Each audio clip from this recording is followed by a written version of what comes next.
Voilà, tout d'abord, merci beaucoup Alain Suppiot pour m'avoir invité à ce colloque qui est vraiment fort intéressant et je regrette beaucoup de ne pas avoir pu participer déjà dès le début aux délibérations. Mais voilà, je suis contente d'être ici et surtout avoir vaincu le défi de venir de la gare du Nord jusqu'ici. Il faut beaucoup de chance et on apprend beaucoup sur le droit de grève, n'est-ce pas? Alors, je vous parlerai du modèle allemand de la coopération entre travailleurs, comme vous disiez. Mais comme je reviens de la conférence internationale du travail, vous me pardonnerez que je ne résisterai pas à la tentation de faire quelques remarques internationales aussi à cet égard après. Et bien sûr, ce que je peux dire dans quelques 20 minutes ou 25 minutes, ce sera bien sûr très très raccourci. Et je voudrais surtout mettre l'accent sur les éléments du modèle allemand de codétermination ou de coopération entre travailleurs et employeurs qui sont peut-être différents du modèle français. Parce que nous avons toujours la tentation, enfin nous connaissons ce problème, d'extrapoler notre modèle à nous et d'avoir du mal même à comprendre la différence dans les concepts et dans les traditions des autres pays. Et ça conduit à beaucoup de malentendus et ça prend beaucoup de temps et d'échanges pour bien comprendre où sont les différences dans les traditions de relations industrielles. Et du droit du travail, bien sûr, et du droit en général aussi. Alors, pour commencer, je dirais que le modèle allemand de codétermination des relations industrielles repose, bien sûr, sur un tissu économique, un tissu industriel qui s'est formé il y a très très longtemps, on peut dire fin 19e, début 20e siècle,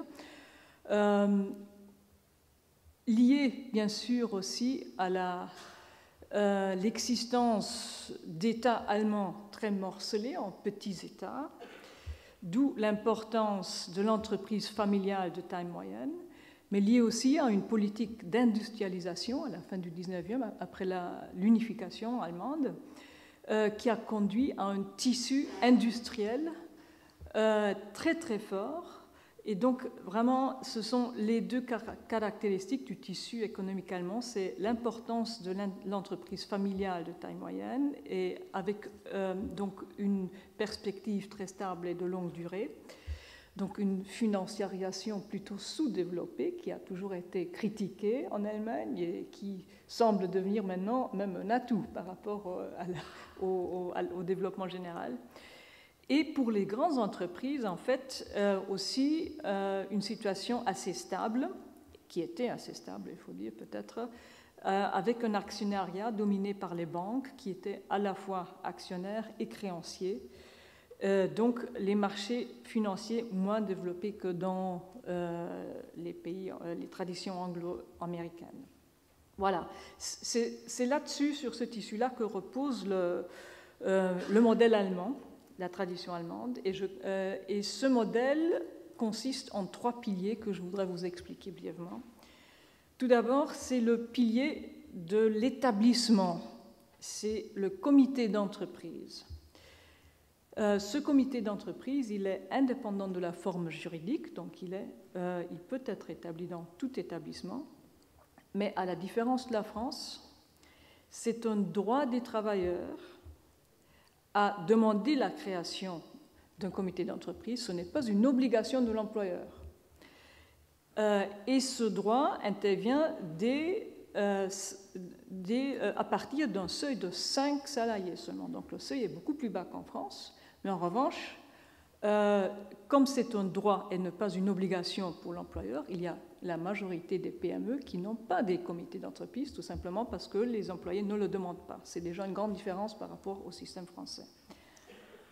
Deuxième point très important, aussi différent par rapport à la France, c'est que les syndicats en tant que travailleurs, en tant qu'organisation, n'ont aucun rôle institutionnel dans ce comité d'entreprise. l'employeur, quand les salariés le demandent, doit organiser des élections démocratiques sans aucune influence des organisations syndicales, formellement bien sûr. Et donc les personnes élues comme représentants des salariés ont leur légitimité des élections et non pas de l'organisation syndicale. Ce comité d'entreprise, quand il existe, a des droits d'information, il a des droits de consultation et il a même des droits de codétermination, c'est-à-dire un droit de veto sur des questions qui touchent à l'organisation du travail dans l'entreprise. Par exemple, des heures supplémentaires, du travail en équipe, le licenciement d'une personne, l'embauche d'une personne, etc. Tout ça est soumis à la codétermination, donc au droit de veto du comité d'entreprise. Tous ces droits-là, il faut bien le préciser parce qu'on a eu le débat au niveau européen, n'existent que quand il y a un comité d'entreprise. Dans les entreprises où il n'y a pas de comité d'entreprise, évidemment, ces droits n'existent pas. Un autre facteur très important, c'est l'interdiction par la loi du comité d'entreprise de négocier ou d'avoir recours à du industrial action, à la grève.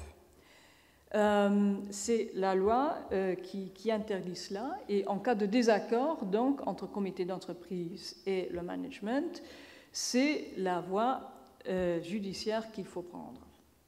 Donc ça, c'est le premier pilier au niveau de l'établissement. Le deuxième pilier, c'est la Mitbestimmung, la fameuse Mitbestimmung. J'ai appris il y a de plus en plus de vocabulaire allemand. En Europe, on parle maintenant du Spitzenkandidat, en plus de la Mitbestimmung. Alors, la Mitbestimmung, c'est la codétermination dans les organes de l'entreprise, dans les sociétés sur action ou les sociétés à responsabilité limitée, où nous avons en Allemagne uniquement le système dualiste dans le droit allemand. Évidemment, tout ça a été maintenant ouvert par la société européenne, qui permet aussi le système moniste. Donc, dans ce système allemand, pour les entreprises jusqu'à 2000 employés, un tiers des membres du conseil de surveillance doit provenir du côté travailleur. Pour les entreprises qui ont plus de 2000 salariés, donc il y a un seuil de 2000 employés, c'est même la moitié des membres du conseil de surveillance qui sont des représentants des salariés, en partie des salariés de l'entreprise et en partie, là, on a un rôle institutionnel pour les syndicats, aussi des fonctionnaires extérieurs à l'entreprise, mais qui peuvent venir des organisations syndicales. Pour vous donner une impression donc, de la magnitude, de la taille de ces entreprises, en Allemagne, il y a actuellement environ 770 entreprises qui embauchent plus de 2000 salariés. Donc vous voyez, la vaste majorité des entreprises se situe au-dessous des 2000 salariés. Bon, je passe sur la fameuse montagne Mitbestimmung dans l'industrie de l'acier parce qu'à cause de la diversification des entreprises, elle joue un rôle de moins en moins important. Et aussi, elle avait un rôle très spécifique après la Deuxième Guerre, mais on peut discuter de cela dans le débat si vous souhaitez des informations supplémentaires. Donc ça, c'est le deuxième pilier. Et il faut souligner que ces membres du conseil de surveillance sont des membres de plein droit, à la différence d'autres systèmes où les travailleurs peuvent envoyer des observateurs, etc. C'est-à-dire ils connaissent toutes les informations sur l'entreprise, mais ils ont aussi l'obligation de travailler ou d'agir en faveur de l'entreprise et l'obligation de confidentialité, bien sûr. Donc, troisième pilier du modèle allemand, c'est la négociation collective. Et cette négociation collective, précisément, est la prérogative des organisations syndicales, patronales et ouvriers, bien sûr. Et c'est ça, comment dirais-je, le trait typique du modèle allemand, c'est l'institutionnalisation du conflit industriel au niveau des secteurs, en principe. Parce que c'est là qu'a lieu la négociation sur les conditions de travail et la possibilité pour les syndicats de faire la grève pour justement obtenir une convention qui déterminent les conditions de travail. La convention collective fixe les conditions de travail, par exemple la rémunération, la durée du travail, les vacances, etc. Et c'est un contrat qui est contraignant pour les membres des organisations signataires. Il faut souligner qu'en Allemagne, l'extension, qui est très fréquente en France, c'est la règle en France, l'extension erga omnes des conventions collectives est très très peu pratiquée, seulement dans certains secteurs. Donc ce n'est pas la règle. Donc la règle générale, c'est qu'il y a des conventions collectives qui ne sont pas étendues erga omnes. Et le deuxième trait très spécifique, c'est l'obligation de paix, parce que ce contrat est contraignant non seulement pour l'entreprise, mais il est aussi contraignant pour les organisations syndicales et les membres, donc les travailleurs qui sont membres des syndicats. Le droit de la grève en France, c'est un droit individuel, mais en Allemagne, c'est un droit collectif. Un individu ne peut pas déclarer une grève pendant la durée de la validité d'un contrat, d'une convention collective. Et c'est ça, en fait, la raison pour laquelle, dans ce système qui est basé sur l'adhésion volontaire des entreprises et des travailleurs, c'est la raison pour laquelle beaucoup d'entreprises adhèrent à des associations patronales pour obtenir la paix industrielle pendant la validité, la durée des conventions collectives, et aussi, notamment les PME, pour obtenir peut-être des économies en coûts de transaction, parce que c'est la convention qui leur donne le cadre et ils n'ont pas besoin de négocier avec chaque employé les termes et les conditions de travail. Ce qui fait quelque chose, enfin la caractéristique du modèle allemand, c'est l'interdépendance des trois piliers, parce que dans les conseils de surveillance, vous avez des membres du comité d'entreprise, dans les grandes entreprises, n'est-ce pas? Et très souvent, les informations obtenues dans les conseils de surveillance sont bien sûr utilisées pour les négociations collectives, par les syndicats, ou bien pour négocier avec le comité d'entreprise certaines restructurations, etc. Un rôle important ou un facteur important, je pense, qui est aussi différent par rapport à la France, c'est le rôle de la représentation collective, qui est plus fort que les droits individuels, je dirais. Donc c'est l'acceptation, on pourrait dire l'obéissance aux décisions du comité d'entreprise par les individus, parce que le comité d'entreprise, il tranche, il décide sur, par exemple, le licenciement de personnes, sur les plans sociaux, etc. Et en général, la tradition est qu'une fois que le comité d'entreprise a accepté une formule, les travailleurs, les individus l'acceptent également. On pourrait dire que cela repose sur une tradition peut-être pré-moderne, un peu archaïque, comme dirait Emmanuel Todt, je dirais, de la société allemande, où il n'y a pas eu une révolution individualiste comme en France ou comme dans d'autres pays européens. Voilà, le modèle allemand esquissé très brièvement. Maintenant, quels sont les défis de ce modèle qui proviennent de l'intégration européenne? Tout d'abord, je pense que nous sommes témoins d'une importation de l'individualisation des droits qui va à l'encontre des pouvoirs et de l'autorité du comité d'entreprise. Et je vous citerai par exemple les directives contre la discrimination qui ont été importées du droit britannique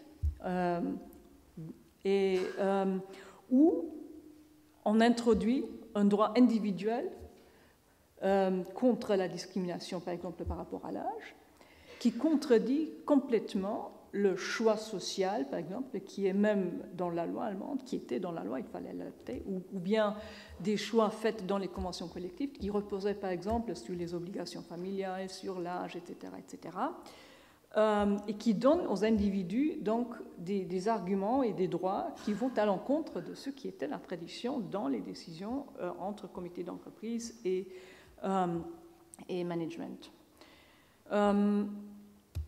Voilà. Deuxième point très important, c'est la jurisprudence de la Cour européenne sur la liberté d'établissement. Ça date d'il y a une dizaine d'années.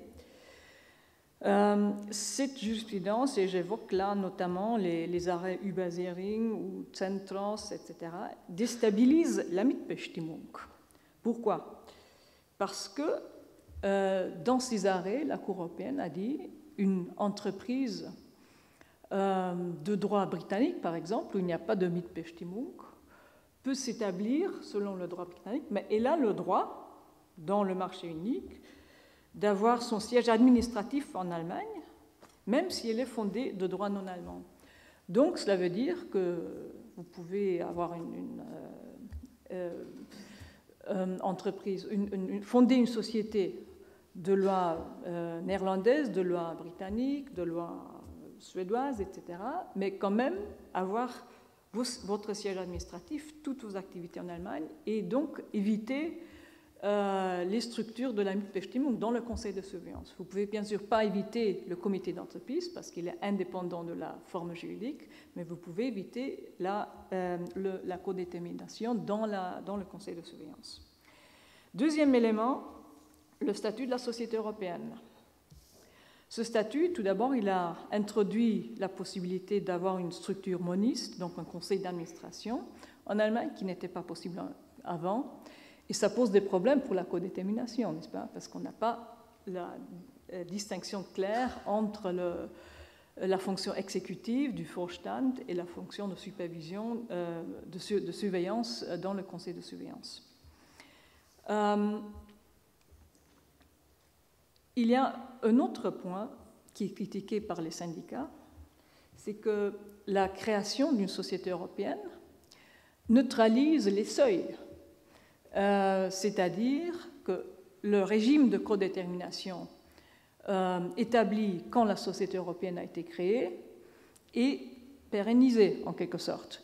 Même si l'entreprise devient beaucoup plus grande, elle dépasse par exemple le seuil de 2000 employés, elle ne sera pas obligée, comme elle le serait selon le droit allemand, de passer à une codétermination de 50% plutôt que d'un tiers ou de quelque chose qu'on a négocié dans le cadre de la Convention sur la société européenne. On voit aussi que beaucoup d'entreprises allemandes, par exemple, créent des sociétés européennes, pas nécessairement pour réduire le poids des syndicats, mais surtout pour réduire la taille du conseil de surveillance. Ça, c'est une raison donnée par beaucoup d'entreprises, et ça montre d'ailleurs une défaillance du droit des sociétés allemandes qui devient assez difficile à pratiquer parce que les conseils deviennent trop grands. Et c'est aussi lié au fait qu'il y a cette codétermination où il faut prévoir donc suffisamment de postes pour suffisamment de personnes pour avoir les deux côtés, les actionnaires et les employeurs qui sont représentés. Voilà, donc ça c'est un défi qui provient de la législation et de la jurisprudence du marché unique. Un autre défi, mais qui provient cette fois-ci de la jurisprudence allemande, je dirais, ça se discute, mais je dirais que c'est aussi influencé par les évolutions du marché unique, c'est le changement dans la jurisprudence du tribunal du travail fédéral, le Bundesarbeitsgericht, sur la validité des conventions collectives. Et ça se discute sous le terme de Tarifeinheit.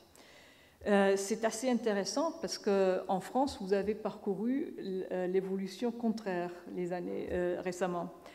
En Allemagne, le principe qui dominait et qui était donc toujours validé par la Cour du travail, le tribunal du travail, était le principe de la validité d'une seule convention collective par entreprise, c'est-à-dire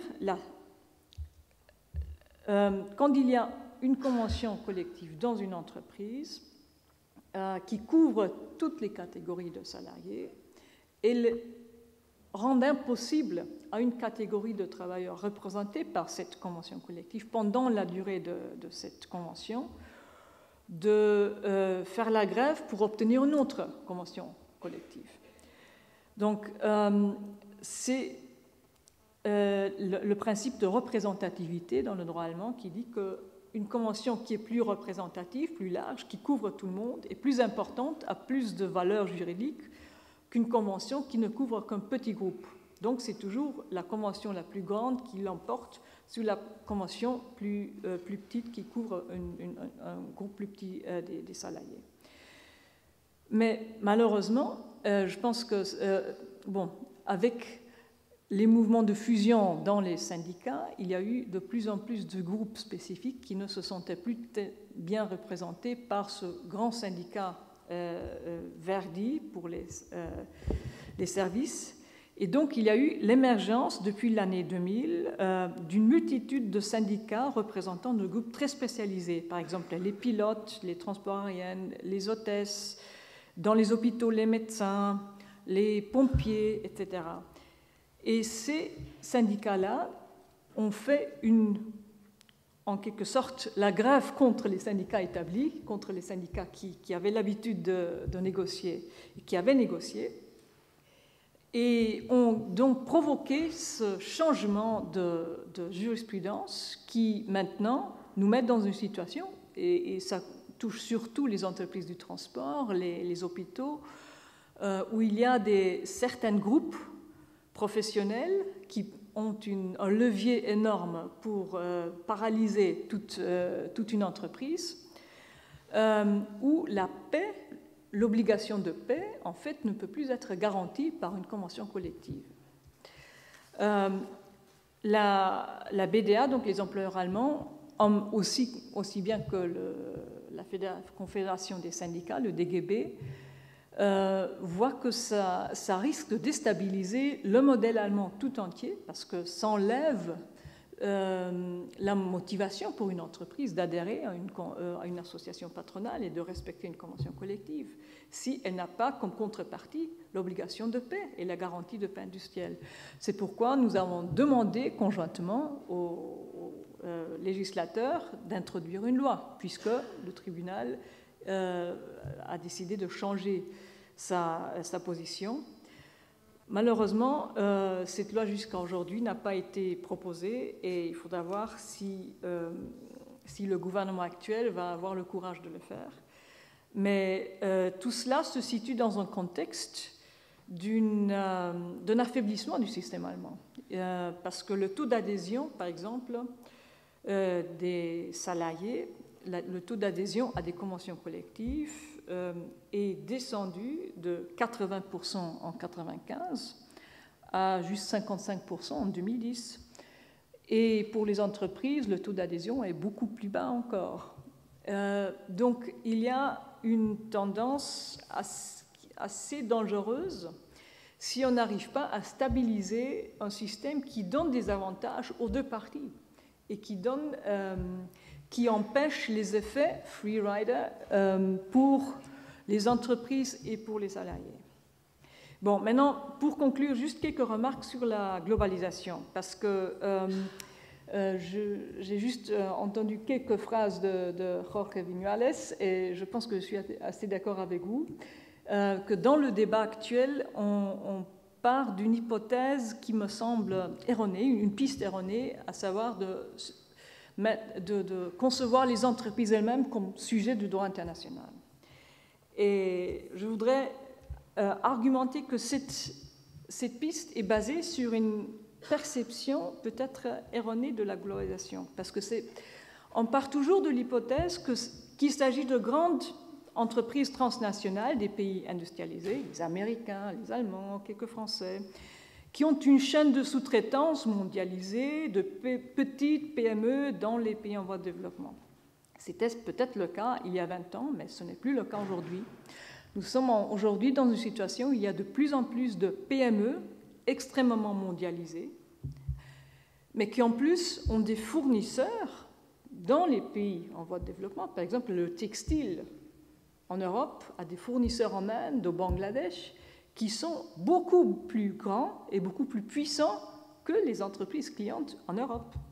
Donc la possibilité de, enforce des principes n'est pas là, parce qu'ils n'ont pas la puissance économique de le faire. Deuxièmement, les flux d'investissement ne passent plus unilatéralement à sens unique du nord vers le sud. Nous avons de plus en plus d'investissements du sud vers le nord. Pensez aux investisseurs, la Chine en Europe ou l'Inde, les investisseurs indiens. Qu'est-ce qu'on fait d'eux? Et troisièmement, il y a de plus en plus de flux d'investissement sud-sud, donc qui ne touchent même pas le nord. Vous avez l'Afrique du Sud, l'Asie, l'Amérique latine, où on ne sait même pas, nous en Europe, tout ce qui se passe. Mais la Chine, en Afrique, par exemple, les investissements de la Chine en Afrique et des Africains du Sud dans les pays asiatiques, ce sont des flux d'investissement énormes qui sont développés et qu'on tente à ignorer dans notre débat ici en Europe.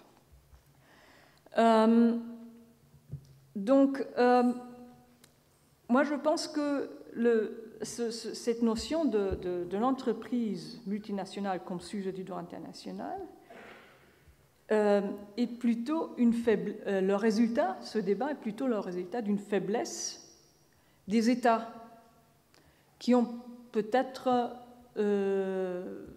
comment dirais-je, qui sont succombés à la tentation de la mondialisation et qui ne renforcent pas, qui n'imposent pas leurs lois. Et dans ce vide, je pense que ce que nous observons aujourd'hui, c'est une dominance des États-Unis et du droit US et des pratiques des États-Unis qui se répandent autour du monde. On a d'abord les contrats commerciaux de droit américains, poussés par les law firms très agressives américaines partout dans le monde. On a la régulation internationale qui, malheureusement, suit de plus en plus souvent les règles US. Par exemple, la normalisation comptable, la fair value, le cours de bourse comme critère, qui n'est pas celui qu'on connaissait en Europe, en tout cas, ce n'était pas la traduction allemande. Un autre aspect qui n'a pas encore été discuté ici, c'est la privatisation du droit par des normes ISO, donc l'Organisation internationale sur la normalisation, qui est un organisme privé, commercial, et qui a trouvé que c'est très intéressant de passer de la normalisation technique vers des questions comme human resources. Human resources, c'est quoi? C'est le droit du travail individuel, collectif, la responsabilité sociale qui est le ISO 26000. Donc, la compliance, anti-corruption, tout ça, ce sont des normes développées aujourd'hui dans le ISO, sans aucune représentativité, sans aucun mécanisme, disons, de légitimation, mais qui ont lieu dans des domaines qui étaient réservés aux législateurs, au processus démocratique. Et donc, c'est vraiment un remplacement du droit par des normes commerciales. L'exportation du système des relations industrielles américains, qui est très, très conflictuel. On le voit par les tactiques des syndicats internationaux, le ITUC, mais même la Confédération européenne des syndicats, qui a de plus en plus souvent recours à des campagnes, du campaigning, c'est la tactique très américaine.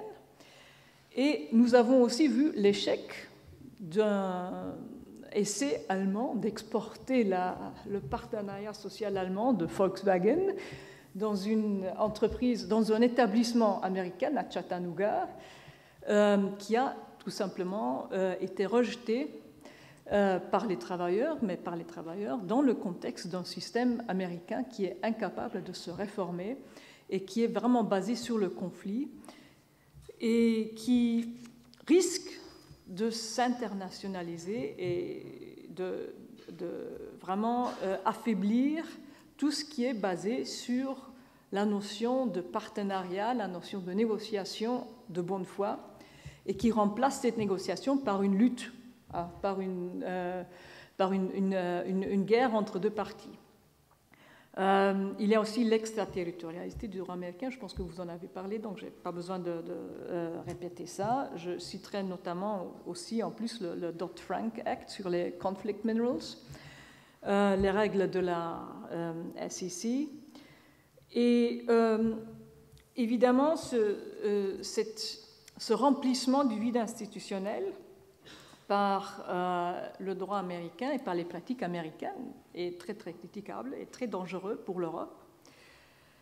Je pense aussi que toute notion de vouloir imposer des règles, de développer des règles internationales qui s'appliqueraient directement aux entreprises. Il y a d'ailleurs en ce moment même une initiative de l'Équateur dans le Conseil des droits de l'homme à Genève pour créer un tel droit, encore une fois, une deuxième fois après les draft norms.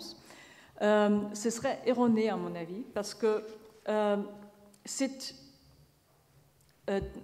cette construction obligerait les entreprises à vraiment introduire de l'autorégulation. Et cette autorégulation a des limites. Vous avez, par exemple, des principes de droit qui sont arrêtés, de normes sociales, qui sont arrêtés dans des codes de conduite sur la responsabilité sociale ou des International Framework Agreements, etc.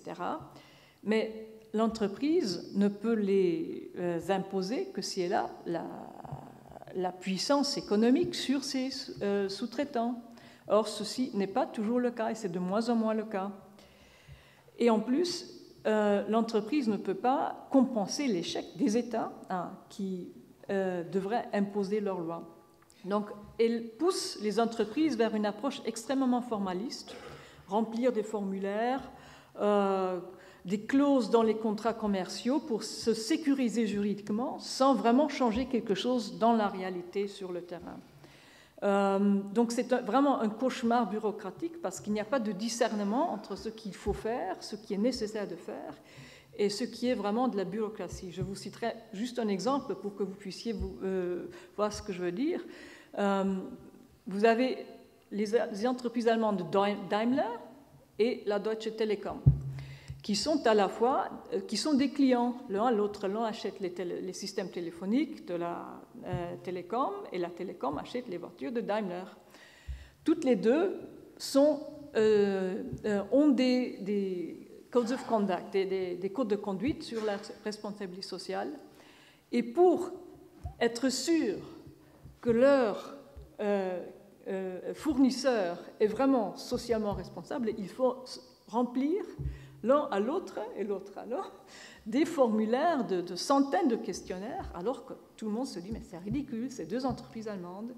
On peut être sûr que là, vraiment, c'est le niveau plus ou moins allemand et acceptable. On n'a pas besoin de faire remplir des formulaires.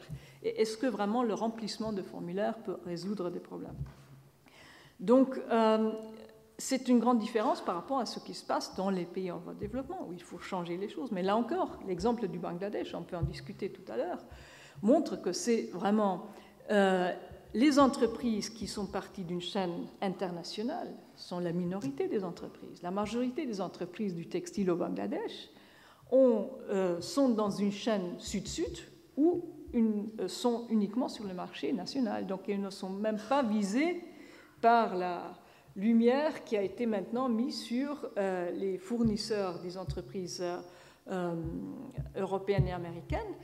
Et c'est de là que je conclus maintenant pour dire qu'on ne peut pas se passer de la responsabilité des États et donc des organisations où les États sont quand même responsabilisés, par exemple l'OIT, mais vouloir changer les choses seulement sur la base des entreprises et des chaînes de sous-traitance mondialisées, c'est vraiment une réalité beaucoup trop limitée et je pense qu'elle serait vouée à l'échec. Merci.